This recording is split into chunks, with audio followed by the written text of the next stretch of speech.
It was the first day of college, and I'd convinced myself that it was going to be a great year. Fresh start, new friends, the whole shebang. I was determined to make a good first impression and prove that I could be confident and charismatic, at least to my roommates, who I hadn't met yet. I had a few hours before I needed to meet up with them, so I decided to explore the campus a bit. As I wandered around, I noticed a group of students sitting on the grass, having what appeared to be a lively conversation.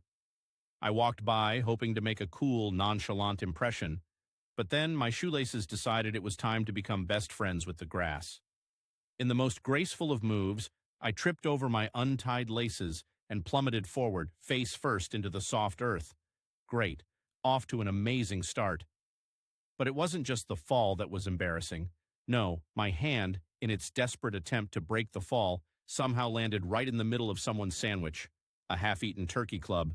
The sandwich smooshed up between my fingers, and before I could even process what had happened, I looked up to see a bewildered student staring at me. "Oh my God, I am so sorry," I stammered, my cheeks burning.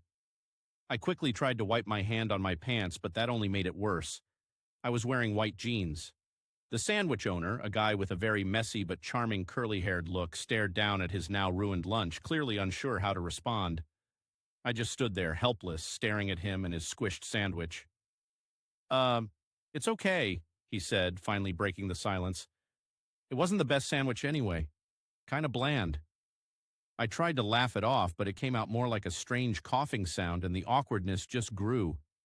I was about to make a hasty exit when I realized I hadn't even introduced myself yet.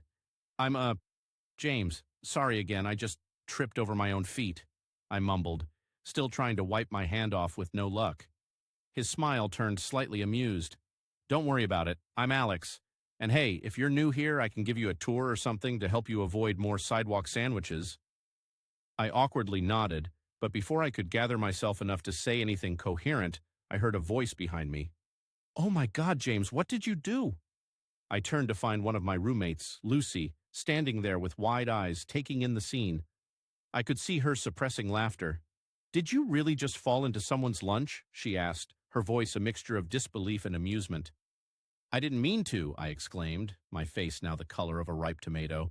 "Don't worry. You're off to a great start, really." Lucy smirked, clearly enjoying my misery. With nothing else to do but try to make the best of the situation, I awkwardly shook Alex's hand, apologized one more time, and tried to escape the scene. As I walked away, I couldn't help but think that the only way to go from here was up, though my chances of making a good impression had just plummeted as quickly as I had.